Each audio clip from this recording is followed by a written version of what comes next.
Okay, let's talk about these IRA changes, because I thought this was pretty neat. I was also a little bit taken back by the fact that this is the first increase to the annual contribution limit since 2013. But you published a nice article here. We'll get that out to our listeners. Talk to us a little bit about this IRA increasing the limit on contributions for 2019. Yeah, so the IRS increases contributions, or looks at them every year, for things like IRAs, 401ks, and other types of retirement vehicles. For IRAs, it's a pretty big jump. This is almost a 10% jump from $5,500 a year as the standard maximum contribution to $6,000.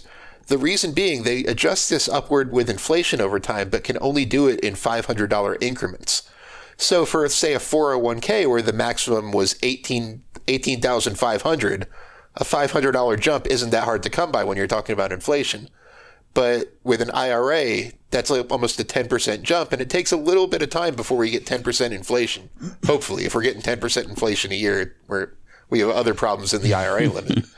But this is a big deal for retirement savers, because it means that anyone who uses an IRA as their primary retirement savings vehicle has the potential to set aside an additional almost 10% a year for their retirement. Most people with IRAs, unlike 401ks, max out their contributions every year. I think the average is right around $5,000 as an annual contribution, and the maximum was $5,500. So it's fair to say that the majority of people with IRAs come close to at least maxing out their contribution. So this is good news in the kind of pending retirement crisis that you keep hearing about, that the average American will be able to set aside a little more for their retirement if they choose to do so. Well, that's always good news. And of course, we encourage anyone and everyone out there to start saving for retirement, no matter your age. You can't start soon enough. And we'll make sure to get that article tweeted out there on the Industry Focus Twitter feed.